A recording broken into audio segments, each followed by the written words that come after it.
चलिए दोस्तों, आज हम जानते हैं कलिक अवतार के बारे में। कलिक अवतार, इसमें विष्णु जी भविष्य में कलयुग के अंत में आएंगे। कलिक विष्णु का ही भविष्य में आने वाला अवतार माना जाता है। पुराण कथाओं के अनुसार कलयुग में पाप की सीमा पार होने पर विश्व में दुष्टों के संहार के लिए कलिक अवतार प्रकट होगा।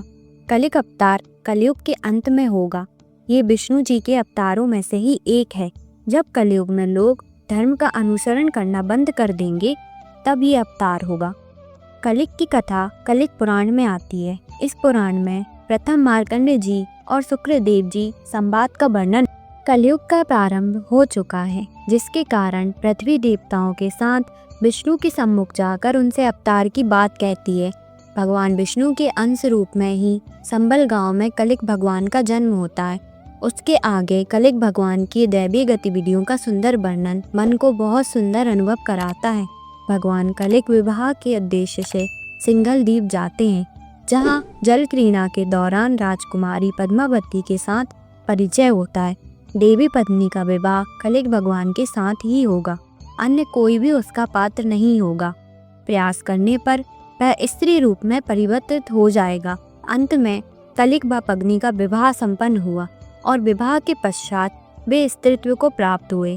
राजगण पुनः पूर्व रूप से लौट आए। कलिक भगवान पत्नी को साथ लेकर संबल गांव लौट आए। विश्वकर्मा के द्वारा उनका अलौकिक तथा दिव्य नगरी के रूप में निर्माण हुआ। हरिद्वार में कलिक जी ने मुनियों से मिलकर सूर्यवंश का और भगवान राम का चरित्र वर्णन किया। बाद में शिशिरध्वज का कलिक से युद्ध और उन्हें अपने घर ले जाने का वर्णन है, जहां वह अपनी प्राण प्रिय पुत्री रमा का विवाह कलिक भगवान से करते हैं।